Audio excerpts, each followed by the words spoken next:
You know, I get the opportunity to step inside a host and variety of different organizations. I'm talking different industries. I'm talking different leadership styles and a variety of personalities.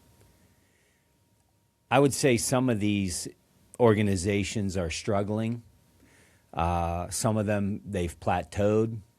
Some call me in because they're in sheer chaos. But of all the environments that I step into, there is a specific environment that concerns me more than all of these. It's not the company that's failing. It's not the company that's shrinking. It's not even the company that is openly toxic.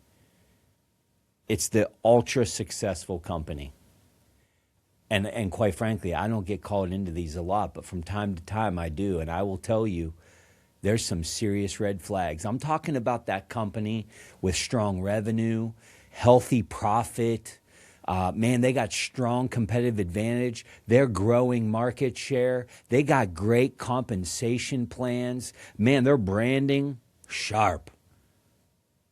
Today, on the Champion Forum podcast, I'm discussing the most dangerous leadership culture that you may not even be worried about.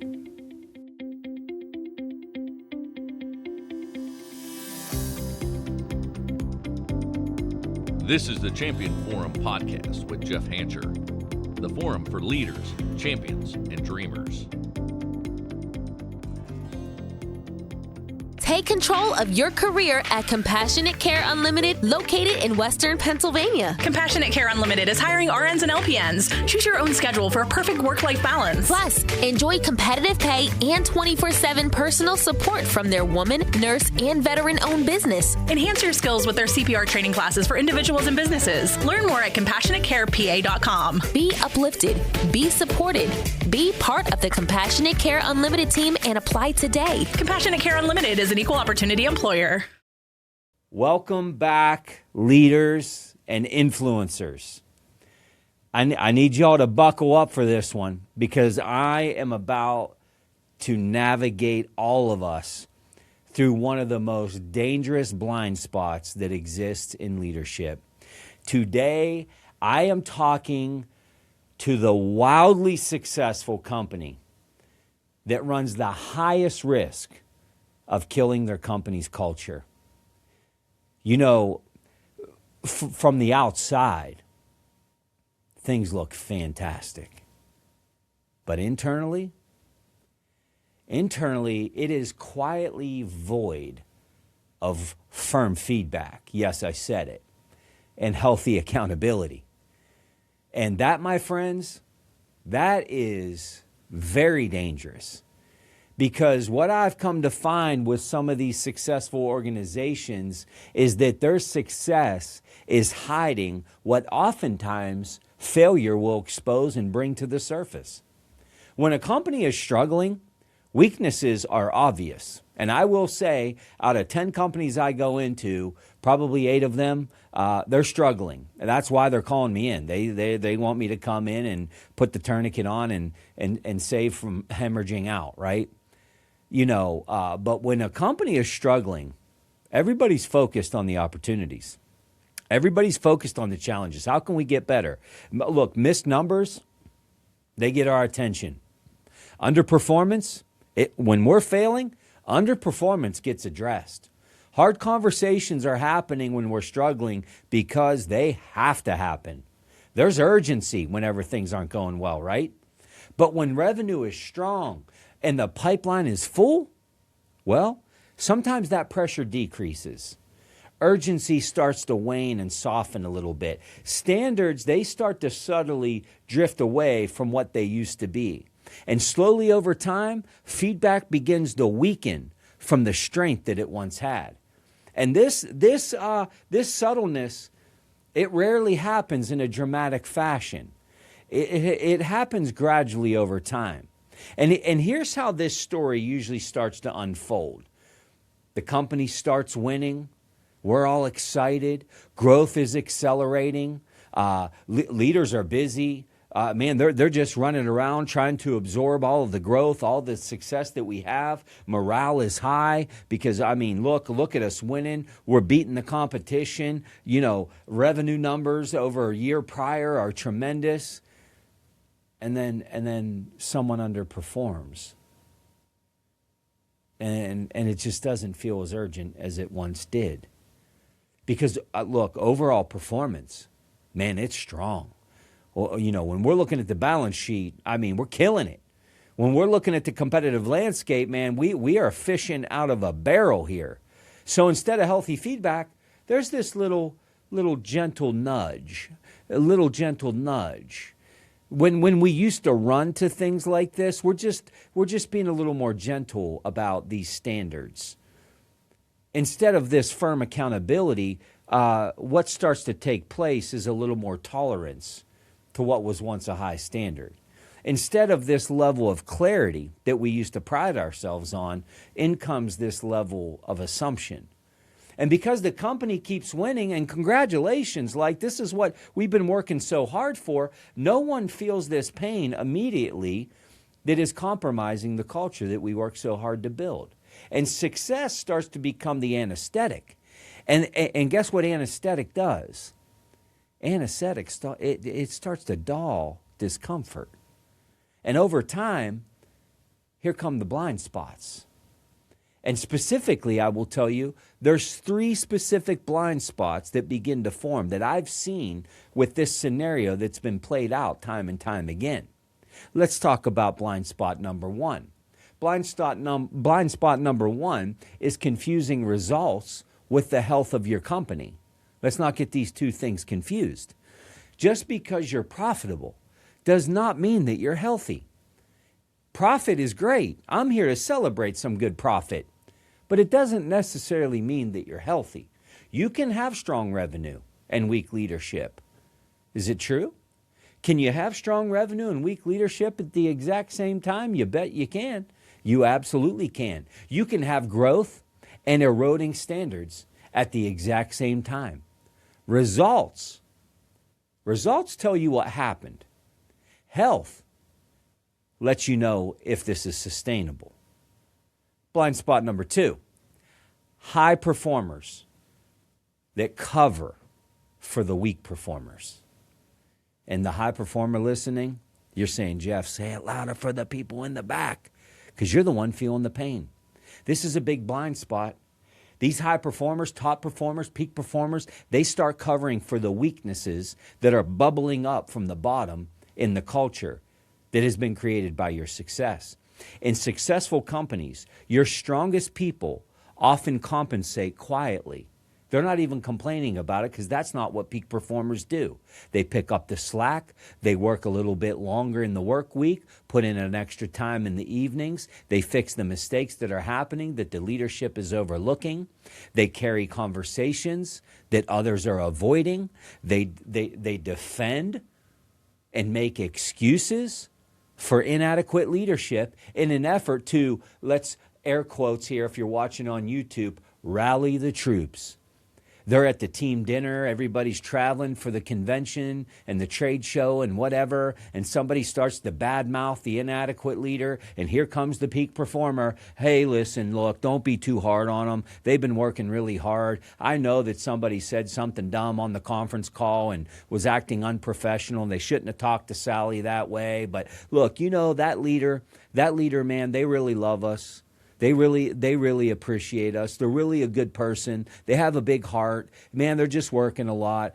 They start to defend and make excuses for inadequate leaders. Leadership does not feel the drag immediately. The best people in the company feel the drag. And over time, top performers, if this doesn't get put in check, they start asking themselves a very dangerous question. Why am I carrying this load? This is not my load to carry. That question, if it's left unaddressed, it leads to disengagement at best. And at worst, it's their departure. Let's talk about blind spot number 3, avoiding feedback. Because it's not really that bad. Things aren't really that bad. Matter of fact, I'm thinking things are pretty good. When a company is winning, leaders hesitate to disrupt momentum. They're thinking to themselves, why would I rock the boat? Look at how well we're doing. Hey, let's not create any unnecessary tension here. Things are going so well. I don't want momentum to be affected here. Hey, but here's the truth. And I'm about bringing some truth on this podcast. If you've been listening, I hope you hear my heart here. Unaddressed attention and all the tension that's coming with this inadequacy, it never disappears on its own. It only compounds. The longer feedback is delayed, the harder the feedback becomes to deliver. It only starts to mount more and more over time. So let's talk about the risk. The risk, good news, it's not immediate collapse because you have built the empire. Success is yours. Things are happening. We're doing well. The risk is this gradual erosion that happens over time. Look, when things happen immediately, man, we run to where the pain is most, and we can usually react to it. But when there's this gradual erosion, it makes me think of the story of the frog in the boiling water. Maybe you've heard about this. You just slowly turn that heat up, not dramatically, because if you turn the heat up too much on the frog in the water, it's going to hurt and it's going to jump out. But man, if we just put that 1 degree over time, next thing you know, the frog gets boiled, right? This gradual erosion, that's what happens. We're literally killing ourselves over time and we don't even know it. How's this happen? Well, the standard that you once had, it begins to soften. The expectations that were once crystal clear, they begin to get a little bit blurry. Ownership declines. Entitlement goes up. These are the risks that we're carrying. People start believing that success, it's automatic. Cruise control, hit the button. I mean, this thing, we got so much momentum, how could we ever lose? And all of a sudden, maybe we forget what created this success that we're living in right now. Accountability starts to turn into assumptions. And assumption, here's what I know about assumption. It is the enemy of excellence. Then all of a sudden, one day without notice, one day without warning, the market shifts. A competitor innovates a world-class product or go-to-market strategy. Next thing you know, margins starting to tighten, pressure starts to increase. And suddenly, the lack of accountability that was hidden by success, it becomes painfully visible. And it's right in front of our face. And now we're sitting in reactive mode, crisis mode, panic mode, wondering, what are we going to do? But by the time all of this happens, the muscle of firm feedback, it is weak. It is soft. Leaders are out of practice. The conversations, all of a sudden, they feel a little heavier than they once did. Resistance is much stronger than it ever was because we've created this numbness. Because a culture that has not normalized accountability will resist it when it arrives. Let me say that one more time. This is so important. A culture that has not normalized accountability will resist it when it finally arrives. Man, this is a big pain, but this is a pay now or pay later, isn't it? This is exactly why I wrote the book, Firm Feedback in a Fragile World, for that very moment, for that very line. Why? Because fragile cultures are often built during seasons of comfort. Isn't it true? Comfort makes leaders passive. And passive leadership, it will erode the culture that you worked so hard to build. Let me bring this home for today. If you're leading in a season of success right now, congratulations, but please hear me. Success is not proof of health. It may be proof of momentum. It may be proof of market timing. It may be proof of talent, but it is not proof of accountability. And the most dangerous thing that you can do in a winning season is to assume that what built the success will sustain itself. That's a myth. It's a lie. It will not. Cultures do not stay strong accidentally. They drift accidentally. So here's my challenge before part 2 of this 2-part series, because we can't get all this done in one part. Where has success allowed you to soften and relax? Where have maybe you lowered a standard because the numbers are just so good? Where have you maybe avoided a tough conversation because it just didn't feel that urgent? And here's maybe the most important question. If revenue dropped in your company 20% tomorrow, what conversations would you suddenly feel very urgent to have? Write those down. Write those conversations down. If your revenue dropped 20% overnight, what conversations would you be compelled to have right now based off of the things maybe you've been avoiding because things are so good? Because those are probably the conversations that you need to already be having. In part 2 of this 2-part series, I'm going to be giving you 5 diagnostic questions that every successful leader has to wrestle with, along with some very, very practical tools and some things that I believe that you can do to become a stronger leader. If you're serious about building a culture that is not just impressive, and I'm here for impressive, but you know what I'm really here for? I'm really here for cultures that are sustainable. Then you're going to want to come back to next week's episode, part 2 of this series. Until next week, I hope I left you with enough of a cliffhanger to be thinking about, is success maybe the biggest blind spot that we have? Until next week, don't let success become your downfall, and keep turning that pressure into potential. The Champion Forum Podcast with Jeff Hancher. Lead, inspire, win.